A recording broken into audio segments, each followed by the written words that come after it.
Quanto tempo a gente já perdeu com medo de cravar? Cara, essa vida é minha, eu vou tomar as rédeas dela e vamos que vamos. Fiquem tranquilos porque o filme Whiplash nos ensina a fazer isso.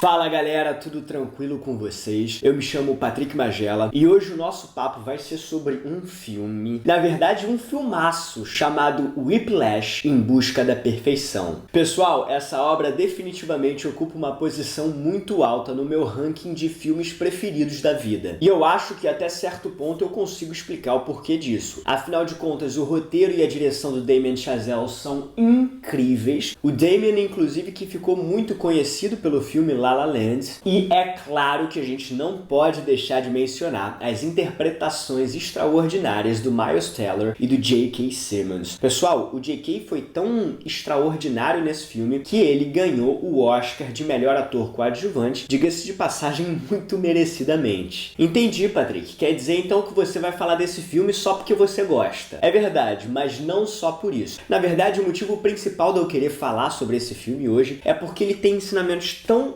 maravilhosos que eu falei, cara, eu preciso aprender sobre isso na minha própria vida e, portanto, eu decidi extrair 3 lições do filme Whiplash, Em Busca da Perfeição, e aí eu pensei, por que não passá-las adiante e compartilhar com vocês esses ensinamentos? Bom, enquanto a gente está aquecendo os motores, não se esqueçam de deixar aquele like logo no início do vídeo.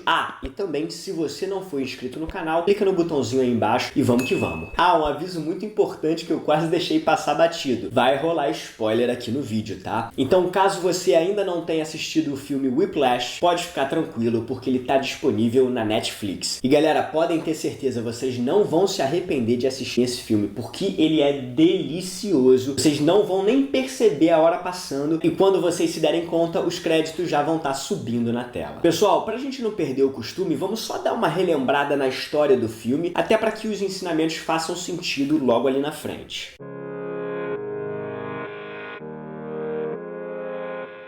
Whiplash conta a história de um jovem baterista chamado Andrew que sonha em se tornar uma lenda do jazz. Ele estuda num dos maiores e melhores conservatórios de música dos Estados Unidos e aí logo no seu primeiro ano ele consegue uma vaga como baterista substituto da banda principal da escola, que é regida pelo impetuoso Fletcher. Pessoal, o Fletcher é simplesmente aquele tipo de professor que todo aluno teme encontrar ao longo da sua vida, porque ele é feroz e cobra uma perfeição obviamente inalcançável dos seus alunos. Inclusive, o método de ensino dele é tão absurdo que isso acaba afetando a saúde mental do seu grupo. E aí, ao longo da jornada, a gente acompanha o Andrew lutando com unhas e dentes pelo seu sonho, enquanto o Fletcher faz de tudo para poder tirá-lo do sério e testá-lo. Resumo feito, então nada mais justo do que a gente ir pro que interessa.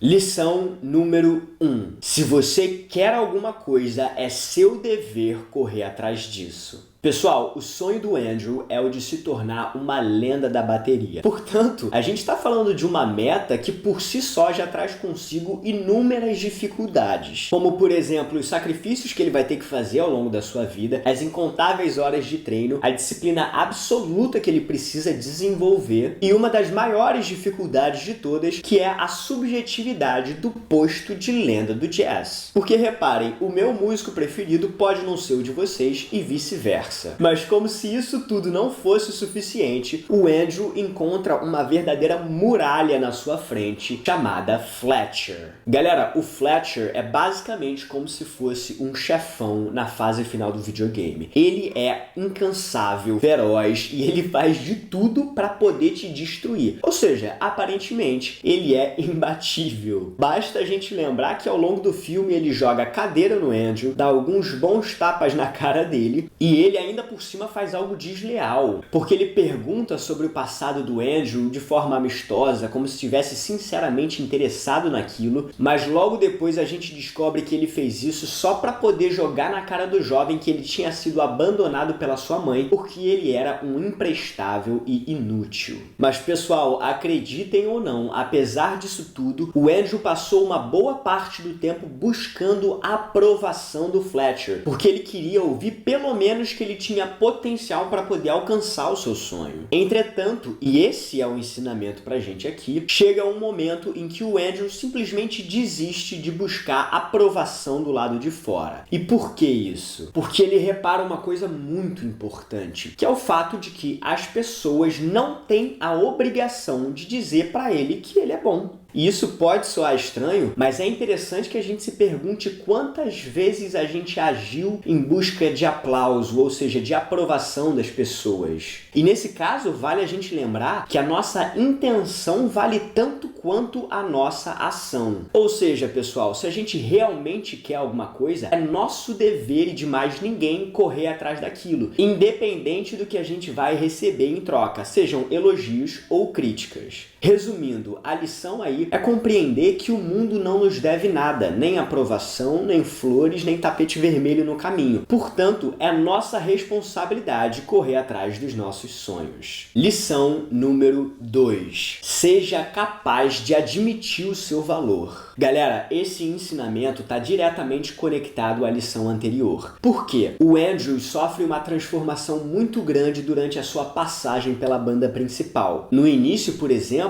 ele era todo introspectivo, tímido e mal conseguia manter contato visual com as outras pessoas, muito menos com Fletcher. Mas como ele havia aprendido que cabia a si mesmo correr atrás dos seus sonhos, independente dos elogios ou críticas, ele conseguiu se desenvolver muito musicalmente e acabou conseguindo ocupar o lugar de baterista principal do conjunto. E aí chegou o dia de uma apresentação muito importante para o pessoal da banda. Tava tudo certo para o Andrew tocar, só que na hora de entrar no palco, o Fletcher virou para ele e falou: Andrew, você não vai tocar hoje, você vai ser o baterista substituto. E aí, galera, pra que o Fletcher foi falar isso? Porque pela primeira vez o Andrew entendeu que precisava admitir o seu próprio valor. E aí, sabem o que ele disse pro Fletcher? Fletcher, eu não quero saber. Eu vou entrar nesse palco e eu vou tocar a bateria. Esses malucos aqui não vão tomar o meu lugar. Eu não quero saber, você pode falar o que for. Eu me preparei pra isso e esse lugar é meu. E essa cena foi tão impactante pra mim que depois eu me peguei refletindo sobre o seguinte: por que será que a gente tem dificuldade de admitir o nosso próprio valor? E aí eu cheguei à conclusão de que isso acontece, na maioria das vezes, porque a gente tem medo de que as outras pessoas pensem que nós somos arrogantes. Só que a gente esquece que é completamente possível admitir o nosso valor sem pisar em ninguém e sem diminuir as outras pessoas. E aí existe um outro questionamento interessante, que é o seguinte: se nós não formos capazes de admitir o nosso próprio valor, quem é que vai fazer isso pela gente? Voltando ao exemplo do Andrew, reparem o seguinte: ninguém sabia que ele havia virado diversas noites tocando bateria até que as suas mãos ficassem completamente feridas e o instrumento dele ensopado de sangue e de suor. Portanto, se naquele momento o Andrew não tivesse batido o pé no chão e falado pro Fletcher que era ele que ia tocar a bateria, é óbvio que ninguém teria feito isso por ele. E aí, pessoal, refletindo ainda sobre esse tópico, eu lembrei de um episódio que aconteceu na minha vida que me fez aprender essa lição de uma vez por todas. Aliás, eu imagino que vocês já tenham vivido experiências similares por aí. E aí o que aconteceu foi o seguinte: bom, eu tava estudando e aí chegou aquele momento de fechar as notas pro bimestre. E a professora virou pra turma e disse: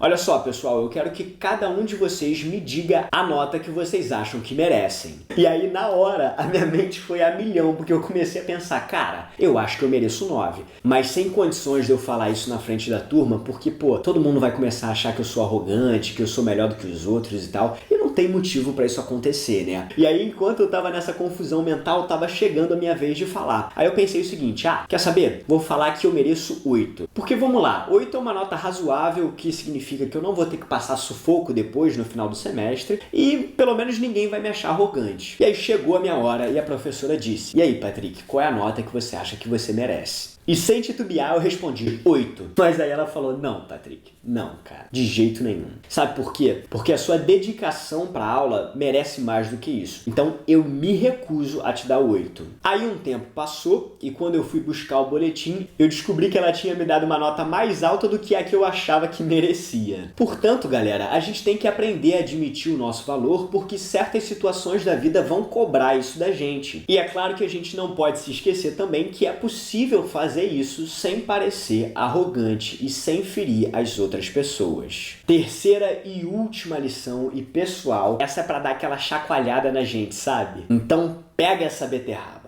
Assuma o controle da sua vida. Pessoal, é claro que dentro daquele conjunto de jazz havia uma hierarquia a ser respeitada. E adivinhem quem ocupava o topo dela? É claro que era o Fletcher. Portanto, os outros músicos tinham que obedecer todas as suas ordens e comandos. Só que aí a gente precisa dar um passo para trás para poder relembrar como a história caminhou até esse ponto. Bom, como vocês devem se lembrar, o Andrew foi expulso do conjunto principal. E aí ele acabou sendo convencido pelo seu pai a depor em sigilo contra os métodos absurdos do Fletcher. E aí, galera, nesse meio tempo, o Andrew já estava meio que saturado de bateria, guardou o instrumento, não queria mais saber de nada. Algum tempo se passou e adivinhem com quem ele acabou esbarrando na rua? O Fletcher. E aí, papo vai, papo vem, o Fletcher virou e falou o seguinte: pô, Andrew, eu não sei se você ficou sabendo, cara, eu acabei sendo aí expulso do conservatório, mas enfim. O fato é o seguinte, eu vou me apresentar no Carnegie Hall aí com uma banda e a gente tá precisando de um bom baterista. E aí pode ficar tranquilo, porque a gente vai tocar as mesmas músicas daquela época, enfim, Whiplash, todas as outras músicas que você já dominava. E eu queria saber se você topa tocar, cara, porque eu tô precisando de um bom baterista mesmo. E aí, pessoal, a gente precisa compreender o seguinte: tocar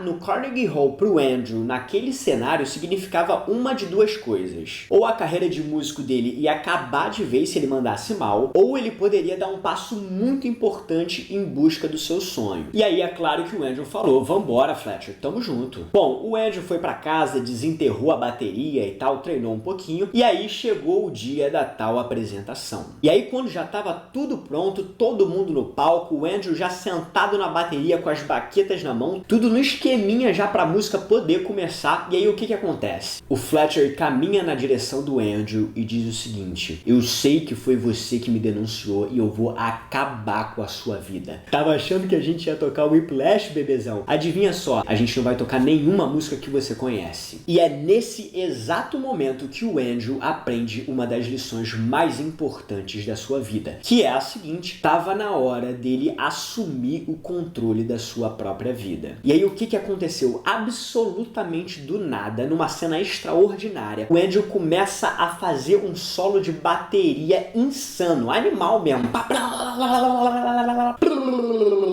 E inicialmente fica todo mundo sem entender, os outros músicos se olhando assim do tipo, cara, o que esse maluco tá fazendo? E o Fletcher fica realmente sem palavras, do tipo, esse maluco vai acabar com a gente. Mas o que acontece é o seguinte, galera, o Andrew compreendeu que aquele momento era dele e que aquela música era dele também. Portanto, cabia aos outros, inclusive ao Fletcher, acompanhá-lo e não o contrário. E aí essa cena é realmente extraordinária, porque enquanto ele tá fazendo solo, ele fala pros músicos: vocês têm que ficar ligados porque eu vou dar a deixa pra vocês entrarem na música. Vambora, vambora, vem comigo. E aí no final das contas, como se isso tudo não fosse suficiente, o Andrew ainda dá a deixa pro Fletcher entrar na música. Ou seja, quem tá comandando ali é ele. E eu sei que eu já falei isso, mas eu tenho que falar de novo. Essa cena realmente é extraordinária, porque faz a gente perceber o seguinte: cara, quantas vezes a gente não deixa outras pessoas decidirem o que é melhor pra gente ou o que a gente vai fazer na nossa vida, como se nós estivéssemos no banco do carona. Só que a gente precisa lembrar de uma coisa: não fazer nada ainda assim é tomar uma decisão e, portanto, a gente vai ter que sofrer as consequências dessa escolha. Portanto, como de qualquer forma a gente vai ter que lidar com os frutos das nossas ações, por que não assumir a responsabilidade da nossa própria vida e decidir por nós mesmos, sabendo que inevitavelmente algumas coisas vão dar errado, mas pelo menos somos nós que estamos trilhando o nosso caminho. Pessoal, me contem aqui nos comentários, por favor, se esse filme é realmente tão bom quanto eu penso ou se é só uma alucinação minha. Aliás, existem várias outras lições nessa obra, então caso vocês tenham pescado alguma diferente, deixem aqui também pra gente poder bater um papo. Falou? É mais ou menos isso, galera, que a gente tinha pra hoje. Então, vejo vocês no próximo vídeo e um beijo!